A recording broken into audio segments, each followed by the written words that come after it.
आपण ऐकत आहात जगद्गुरु तत्वदर्शी संत रामपालजी महाराज यांच्याद्वारे लिखित पुस्तक जगण्याचा मार्ग.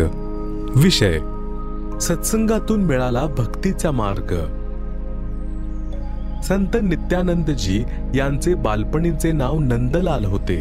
ते ब्राह्मण कुळात जन्मले होते. काही काळ संत गरीबदासजी गाव छुडानी जिल्हा झज्जर यांचे समकालीन होते. संत गरीबदासजी यांचा जीवनकाळ सन 1717 ते 1778 पर्यंत होता. त्यावेळी ब्राह्मणांचा विशेष सन्मान केला जात होता. सर्वोच्च जात मानली जात होती, ज्या कारणामुळे गर्व असणे स्वाभाविक होते. नंदलालजी यांच्या आई वडिलांचा मृत्यू झाला होता. त्यावेळी ते 7-8 वर्षांचे होते. त्यांचे नानाजी म्हणजे आईचे वडील नारनौलच्या नवाबाच्या कार्यालयात उच्च पदावर विराजमान होते. त्यांचे पालन पोषण आईच्या आई वडिलांनी केले. शिक्षणानंतर आजोबांनी आपला नातू नंदलाल यास नारनौलमध्ये तहसीलदाराची नोकरी लावून दिली. एक तर ब्राह्मण जात, दुसरे त्यावेळी तहसीलदाराचे पद, ज्या कारणामुळे अहंकार असणे सामान्य बाब होती. तहसीलदारजी यांचा विवाह सुद्धा आजी आजोबांनी करून दिला होता. तहसीलदारजी यांच्या महालापासून काही अंतरावर एक वैष्णव संत श्री गुमानीदासजी आपल्या एका भक्ताच्या घरी सत्संग करीत होते. ते श्री विष्णूजी यांचे भक्त होते. सर्व संतजन आपल्या सत्संगामध्ये परमात्मा कबीरजी यांच्या अमृतवाणीचा आधार अवश्य घेत असत. सत्संगात सांगितले गेले की मानव जीवन कशासाठी प्राप्त होते, परंतु सत्संग न ऐकल्यामुळे सांसारिक उठाठेवींमध्ये आपले अनमोल मानवी जीवन नष्ट करून जातो. अज्ञानामुळे जीव धन, पद तसेच जातीचा अभिमान करतो. भक्ती न करणारा जीव पुढील जन्मात गाढव, कुत्रा, बैल इत्यादी पशु पक्ष्यांच्या शरीरात यातना भोगतो.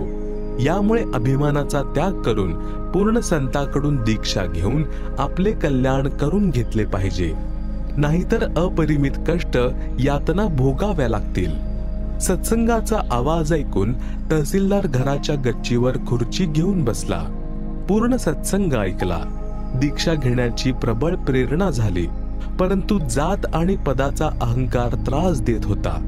ब्राह्मणांना किती मान सन्मान आहे, नंतर मी तहसीलदार आहे. सत्संगात सामान्य लोक जातात, मला लाज वाटेल, कसा जाऊ आश्रमात. स्वामी गुमानीदासजी यांचा आश्रम नारनौल शहरापासून जवळपास 1.5 किलोमीटर लांब होता. शेवटी एक दिवस निर्णय घेतला की सकाळी लवकर आश्रमात पोहोचेन. इतर लोक जातील तोपर्यंत तर मी दीक्षा घेऊन परत येईल. सत्संग करून संतजी आश्रमामध्ये निघून गेले. सकाळी उठून थोडा वेळ फेरफटका मारत असत. एक दिवस नंदलालजी घोड्यावर बसून सकाळी आश्रमाकडे जात होते. गुमानीदासजी फेरफटका मारण्यासाठी त्याच रस्त्याने चालले होते. संतजी यांनी डोक्यावरील केस कापले होते, वस्त्रा फिरवला होता. डोक्यावर कोणतेही वस्त्र नव्हते. नंदलालजी ब्राह्मण असल्या कारणाने शकुन अपशकुनावर विश्वास ठेवत होते. एखाद्या चांगल्या कार्यासाठी निघाले आणि जर पुढून डोके मुंडन केलेला म्हणजे डोक्यावर वस्त्रा फिरवलेला कोणी आला तर आपले जाणे रद्द करीत. आश्रमात दीक्षा घेण्यासाठी निघाले होते. आयुष्यातला सर्वोत्तम दिवस होता. समोरून डोक्यावर वस्त्रा फिरवलेला एक व्यक्ती दिसला. नंदलालजी यांचा माथा ठणकला व राग आला. विचार केला की आज दीक्षेची संधी सोडायची नाही, परंतु आपले शकुन अपशकुन सुद्धा निष्क्रिय करायचे होते. म्हणून स्वतःच समाधान काढले की या अपशकुनीच्या डोक्यात टोला म्हणजे हाताच्या एका बोटाचा उलटा भाग मारतो, अपशकुन समाप्त होईल. याच उद्देशाने घोडा त्या व्यक्ती म्हणजे संत गुमानीदासजींजवळ नेऊन थांबवला आणि म्हणाले की हे अभागी, तुला आजच डोक्याचे मुंडन करून माझ्या समोर यायचे होते. आज मी माझ्या आयुष्यातील सर्वात उत्तम कार्यासाठी आश्रमामध्ये निघालो होतो. हे एवढे बोलून गुमानीदासजी यांच्या डोक्यावर टोले मारले आणि घोडा आश्रमाकडे घेऊन निघाले. संतांसोबत अशा घटना वारंवार घडतात. ते जास्त लक्ष देत नाहीत. विचार केला की माणूस तर सभ्य तसेच एखादा उच्च अधिकारी व उच्च कुळातील वाटत होता. काम गुराख्यासारखे करून गेला. नंदलाल आश्रमामध्ये गेला. तिथे संतांचे शिष्य भेटले. रामराम झाला. येण्याचे कारण सांगितले. घोडा झाडाला बांधला आणि संतजी यांच्या आसनाजवळ अंतरलेल्या पोत्यावर बसला. संत गुमानीदासजी फेरफटका मारल्यानंतर स्नान करून आसनावर येऊन बसले तर घोडा दिसला. मग समजायला वेळ लागला नाही. नंदलालजी यांनी पाहिले तर शर्मेने मान खाली घातली.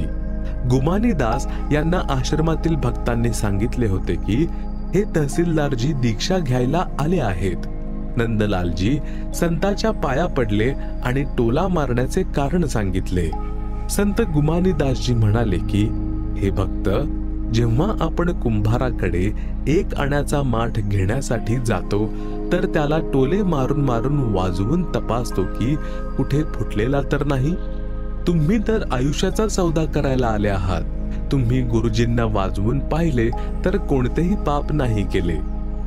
नित्यानंदजी संतजी यांच्या शीतल स्वभावाने आणखीही जास्त प्रभावित झाले. दीक्षा घेतली. संत गुमानीदासजी यांनी त्यांचे नाव बदलून नित्यानंद ठेवले. जेव्हा सत्संगामधून जगण्याचा मार्ग मिळाला तर नित्यानंदजी यांनी वाणी म्हटली, ब्राह्मण कुल में जन्म था, मैं करता बहुत मरोड, गुरु गुमानी दास ने दिया कुबुद्धी गडतोड. नंतर किती आधीन झाले ते या वाणीवरून समजते. सिर सौंपा गुरुदेव को, सफल हुआ यह शीश, नित्यानंद इस शीश पर आप बसे जगदीश. वाणी नंबर 1 चा भावार्थ. जोपर्यंत सत्संगाचे विचार ऐकायला मिळत नाहीत तोपर्यंत अजाणतेपणाने मनुष्य अहंकारात सडत राहतो. जेव्हा ज्ञान होते की आज राजा आहे, मृत्यूनंतर गाढव कुत्रा होईल, तेव्हा या अहंकाराचे काय होणार? यामुळे भक्त आपल्या त्या भ्रमाला ज्ञानाने साफ करून भक्ती मार्गावर चालत आहेत आणि यश प्राप्त करत आहेत. श्रीलंकेचा राजा रावणाने भक्ती खूप केली परंतु अहंकार गेला नाही, ज्या कारणाने विनाशाला प्राप्त झाला. रावण सुद्धा ब्राह्मण होता. नित्यानंदजी सुद्धा ब्राह्मण होते. सत्संग ऐकून निर्मळ झाले. रावणाला सत्संग ऐकायला मिळाला नाही, ज्या कारणाने जीवन व्यर्थ गेले आणि न मिटणारा कलंक लागला. नित्यानंदजी म्हणाले की माझा जन्म ब्राह्मण कुळात झाल्यामुळे जातीच्या अभिमानामुळे खूप गर्व अहंकार करत होतो. जेव्हा गुरुजी गुमानीदासजी यांचे सत्संग वचन ऐकले तेव्हा जातीचा अहंकार रूपी दुर्बुद्धीचा डोंगर नष्ट झाला आणि जीवन सफल झाले. वाणी नंबर 2 चा भावार्थ. सत्संग ऐकून नित्यानंदजी खूप नम्रपणे राहू लागले. अहंकार सोडून दिला. म्हणाले की मी माझ्या गुरूंना माझे शीर दान केले, म्हणजे जसे गुरुजी ठेवतील तसेच राहीन. माझे जीवन सफल झाले. अन्यथा कोणत्या आजाराने जीवन नष्ट झाले असते. आता माझ्या डोक्यावर परमात्मा यांचा निवास आहे. माझे रक्षण परमात्मा करतात. मला कोणतीच चिंता नाही. नित्यानंदजी यांचे शब्द. और बात तेरे काम न आवे, संतो शरणे लाग रे, क्या सोवे गफलत में बंदे, जाग जाग नर जाग रे, तन सराय में जीव मुसाफिर, करता रहे दिमाग रे, रात बसेरा कर ले डेरा, चले सवेरा त्याग रे, उमदा चोला बना अनमोला, लगे दाग पर दाग रे, 2 दिन की गुजरान जगत में, तू जले बिरानी आग रे, कुबद्ध कांचली चढ़ रही चित पर, तू हुआ मनुष्य से नाग रे, सूझे नहीं सजन सुख सागर, बिना प्रेम बैराग रे, हर सुमरे सो हंस कहावे, कामी क्रोधी कागरे, भवरा ना भरमय विष के बन में, चल बेगमपुर बागरे, शब्द सैन सतगुरु की पहचानी, पाया अटल सुहागरे, नित्यानंद महबूब गुमानी, प्रकटे पूर्ण भागरे. वास्तवात हे वर लिहिलेले शब्द कबीर साहेबजी यांचे आहेत. तरी सुद्धा आपल्याला ज्ञान प्राप्त करायचे आहे. शब्दार्थ. हे मानव म्हणजे स्त्री किंवा पुरुष, परमात्मा यांची चर्चा व भक्तीच्या व्यतिरिक्त कोणतीही गोष्ट म्हणजे चर्चा तुझ्या कामाची नाही. तुला तत्वज्ञान नाही, म्हणूनच मोह, ममता व अज्ञानतेच्या निद्रेत झोपला आहेस, म्हणजे परमात्मा यांना विसरला आहेस. जाग जाग, म्हणजे सावर स्वतःला आणि संतांकडून सत्संग ऐकून आत्मकल्याण करून घे. या मानव शरीरात जीव असा आहे जसा यात्रेकरू कोणत्या तरी हॉटेलमध्ये खोली भाड्याने घेऊन रात्र काढतो आणि सकाळी सोडून आपल्या कामावर निघून जातो. या प्रकारे या शरीररूपी हॉटेलमध्ये जीव प्रवाशासारखा आहे. जेव्हा मृत्यूची वेळ येईल तेव्हा सकाळ होईल, अर्थात शरीररूपी धर्मशाळा म्हणजे हॉटेल सोडण्याची वेळ होईल. आपण शरीर सोडून भक्ती न करता मोकळ्या हाताने जाल. मानव शरीररूपी वस्त्र अनमोल आहे. तत्वज्ञानाच्या अभावामुळे भक्ती न केल्याने पापावर पाप करून हे कलंकित करत आहेस. या संसारामध्ये जीवन अधिक नाही.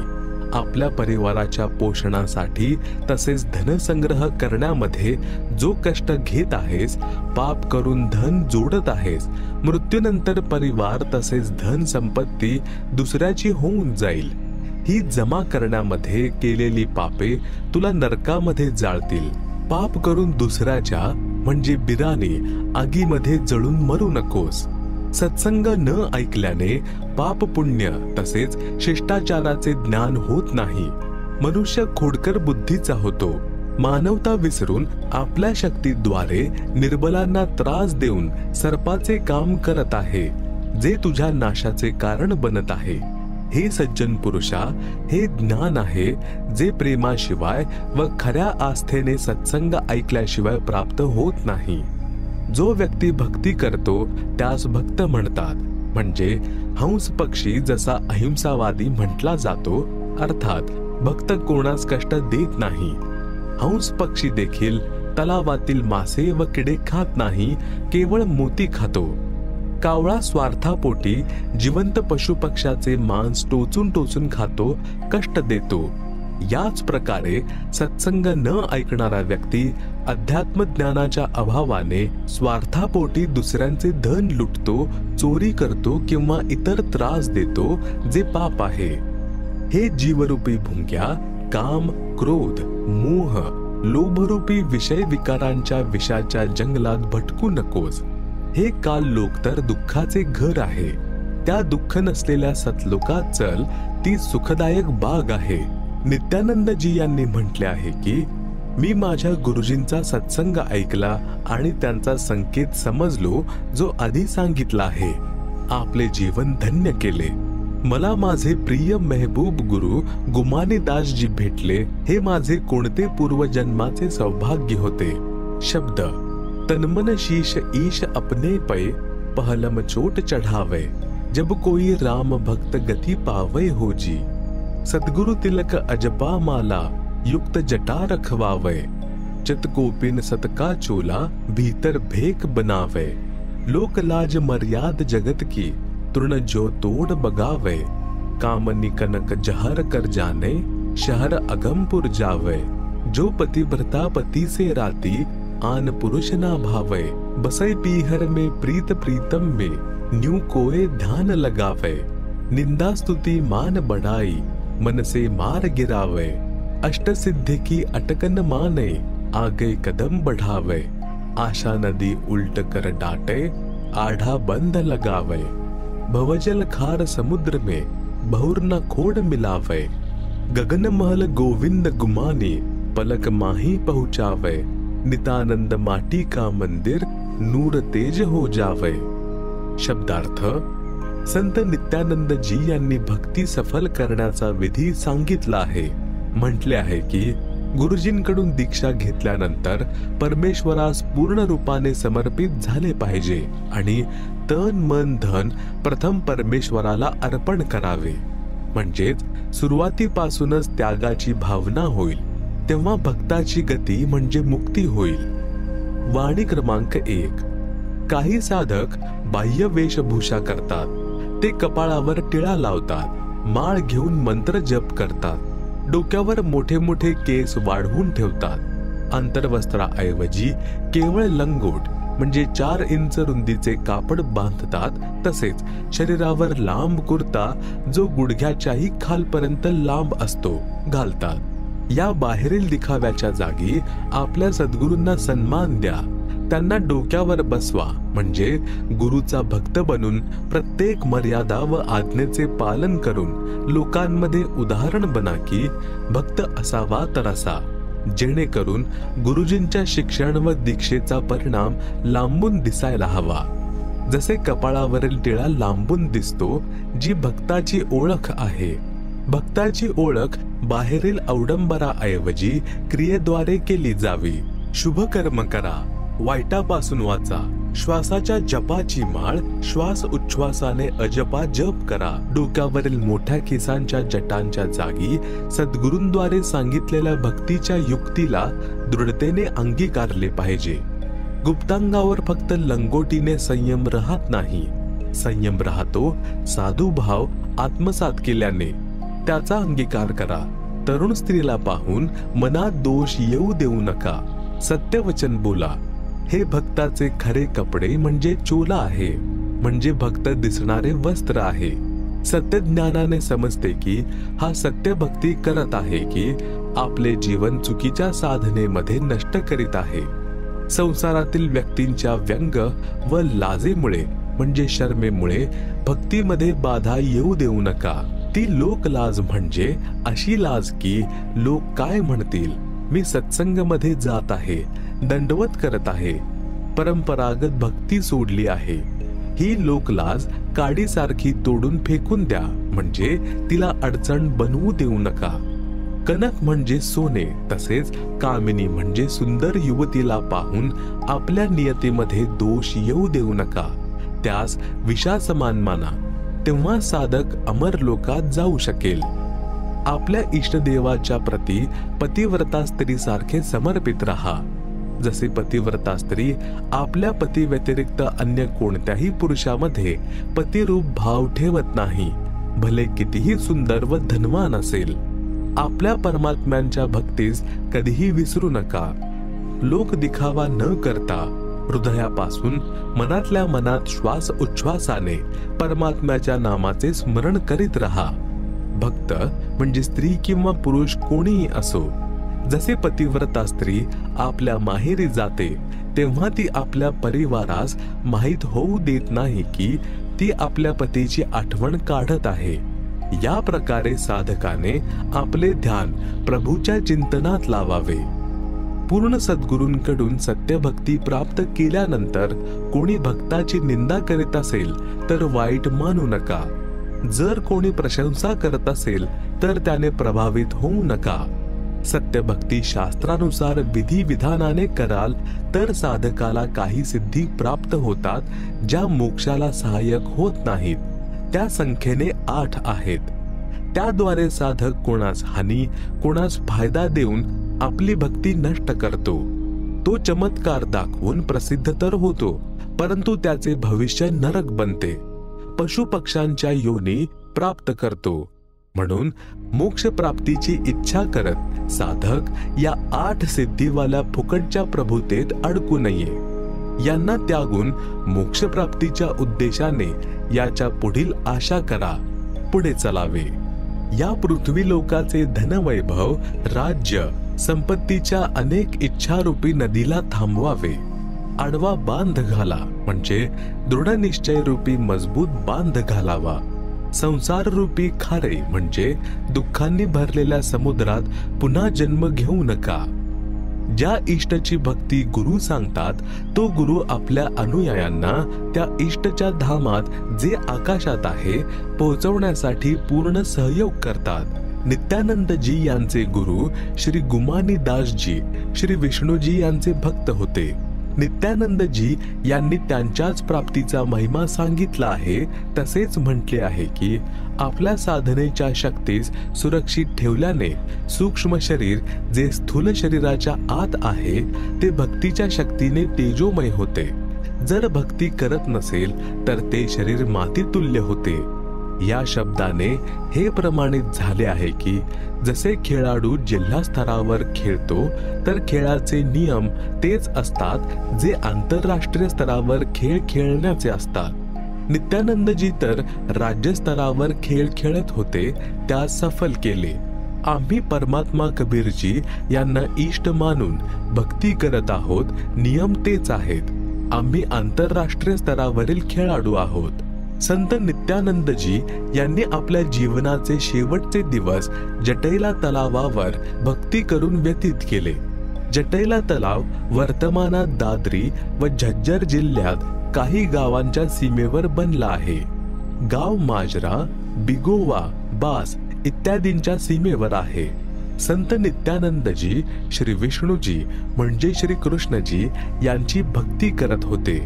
त्यांचे गुरु श्री गुमारी दासजी हे दिल्लीचे संत श्री चरणदास वैष्णव यांचे शिष्य होते। श्रोते हो, कृपया ऐका याच पुस्तकातील विषय सृष्टी रचनामध्ये। आपणा संत नित्यानंदजी यांना कोणत्या दर्जाचा मोक्ष प्राप्त झाला आहे याचे ज्ञान होईल।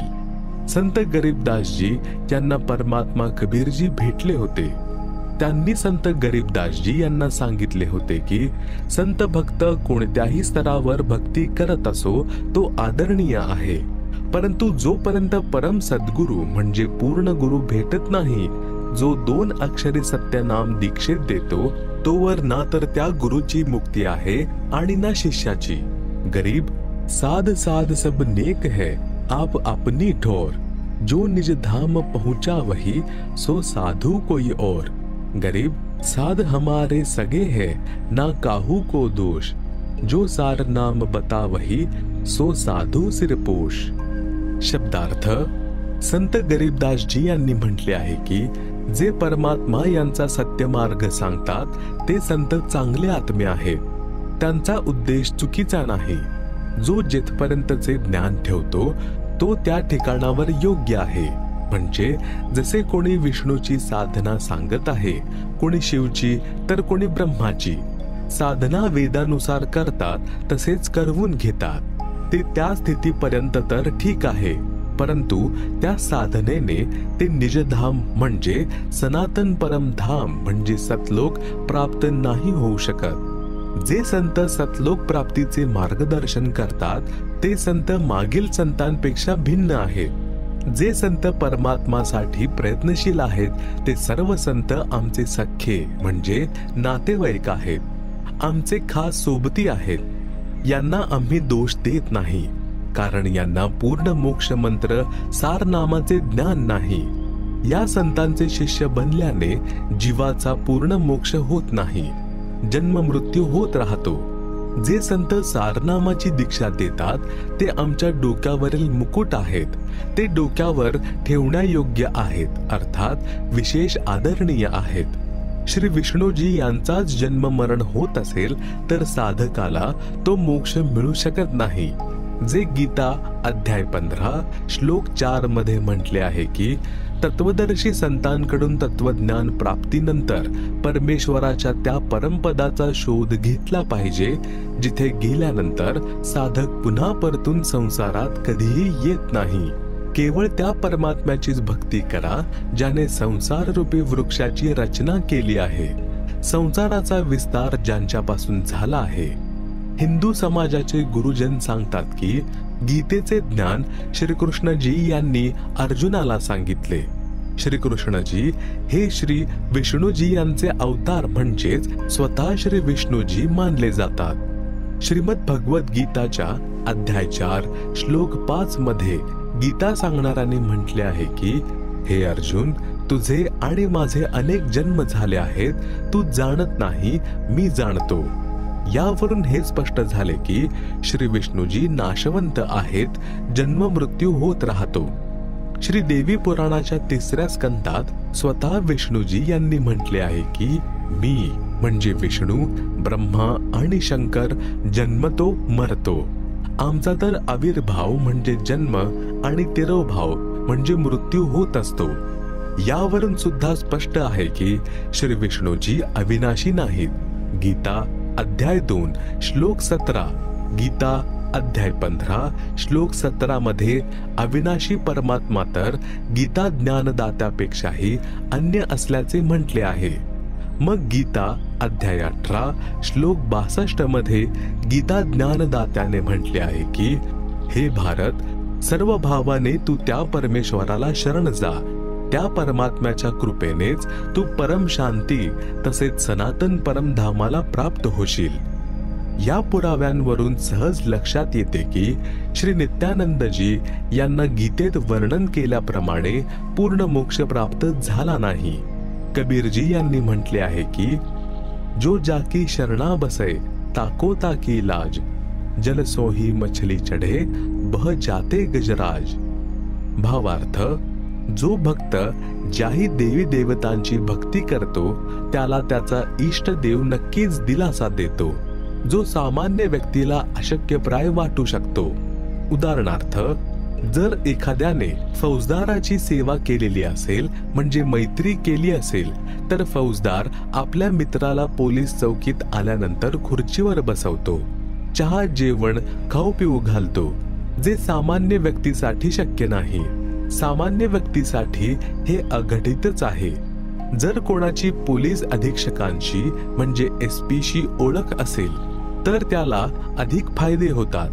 त्याचप्रमाणे आपण वर गेलो, जर राज्याच्या मुख्यमंत्र्यांची ओळख झाली तर त्यांना मिळणारा फायदा तळाच्या लोकांच्या तुलनेत अघटित असा असेल.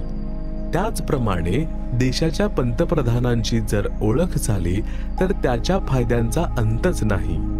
लेखकाला असे म्हणायचे आहे की जर कोणी देवी देवतांची भक्ती करत असेल तर लाभ तर त्यांना देखील मिळतात, पण पूर्ण परमात्म्यांच्या भक्तीतून सर्व लाभ होतात. जर पंतप्रधानांची व्यक्ती असेल तर देशातील सर्व मुख्यमंत्री, मंत्री आणि इतर अधिकारी कर्मचारी त्याच्या सोबत असतात. सर्वजण त्याला मदत करतात, विरोधाला जागा उरत नाही.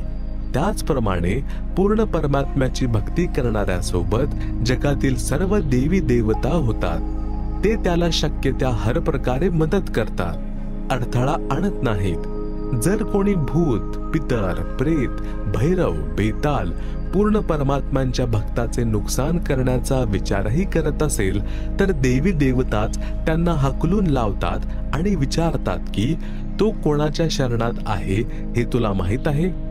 मग त्या राक्षसी शक्तींना भीती वाटते आणि कोणतेही नुकसान करण्याचे धाडस करत नाहीत. जर चुकून परमेश्वरांच्या भक्ताला भूताप्रेताने काही छेडछाड केली तर परमेश्वरांचे सेवक त्याला पकडून घेऊन जातात, मारहाण करून तुरुंगात बंद करतात. परमात्मा कबीरजी यांनी म्हटले आहे, एकै साधे सब सधे, सब साधे सब जाय, माली सीचे मूल को फुले फले अध्याय. शब्दार्थ, आंबा किंवा इतर रोपाची मुळे जमिनीत खड्डा बनवून लावतात, मुळांना पाणी देतात. एका मुळाची लागवड करणे म्हणजेच पूजा केल्याने रोपाचे सर्व अवयव विकसित होतात. रोप चांगल्या प्रकारे बहरते. रोपाचे झाड बनून सावली, लाकडे तसेच फळ देते. जर त्या झाडाच्या फांद्या जमिनीत खड्ड्यात लावून सर्व फांद्यांना पाणी घातले आणि मुळाला पाणी घातले नाही तर सगळं काही नष्ट होईल. माळी म्हणजे बागकाम तज्ञ, जो माळी म्हणून ओळखला जातो, तो मुळाच्या बाजूने रोप जमिनीत लावतो, मुळांना पाणी देतो, लाभ घेतो. त्याचप्रमाणे तत्वदर्शी संत संसार रूपी वृक्षाचे मूळ म्हणजेच परम अक्षर ब्रह्म यांना इष्ट मानून पूजा करतात, तसेच करवून घेतात. ते त्या एकाची पूजा करून सर्व देवतांना जोडून ठेवतात. सर्व देवता सत्पुरुषांच्याच आज्ञेत असतात, साधकाचे कार्य सिद्ध करतात. जर सर्व देवांची पूजा केली तर सत्पुरुष नाराज होतील. त्यांच्या आज्ञेशिवाय देवता काही करू शकत नाहीत. त्यामुळे साधकाची साधना शास्त्रविरुद्ध असल्याने काहीही लाभ होत नाही. म्हणूनच पूर्ण परमात्मांची भक्ती करा. वर्तमानामध्ये माझ्या म्हणजे रामपाल दास शिवाय जगामध्ये कोणालाही सत्य ज्ञान नाही. आपण या आणि दीक्षा घेऊन आपले आणि आपल्या कुटुंबाचे कल्याण करवून घ्या.